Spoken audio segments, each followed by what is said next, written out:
Welcome to Thunderstruck Canada's online registration video tutorial series. This is our first tutorial.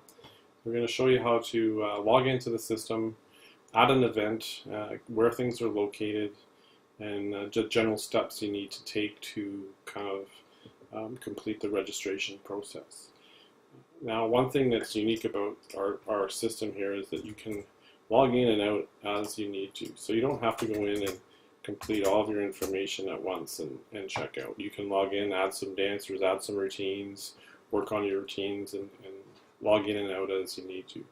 For the purposes of the tutorial, we are going to presume that you have created an account or have an existing account with us. So we're going to bypass that little step, but it's pretty straightforward. If you need to create an account, just click on this button and get that information entered. If you happen to forget your password at any point, you can always click on the password recovery button. It's available on the front of our login page there to access that information. Just enter your email address and submit that, and the system will send you the information you need to log in. So we're going to proceed here. We'll log in. You'll bring up all of the active events. We're going to go down to the top studio event just because I don't want to play with anything in our current registrations with ongoing events right now. And you'll see it brings up my little test database here, and we've got a bunch of students that are already in our system. Something that our system does is maintain your dancers and your teachers from year to year. So once you've entered them once, they'll be accessible to you in future years or for future events. And you can manage these too. For instance, if you competed in a previous year, you come in here and Debbie Dancer is graduated and is no longer with you. You can make her inactive, so she's not on your active roster list. You can always jump back into your inactive attendees. We'll bring you to a list of inactive attendees that you can follow the same process, that click and reactivate them. And that basically brings you into your studio roster section. As you work through your registration process, there's 4 steps. Your roster, which is kind of an organic thing that lives from year to year, event to event.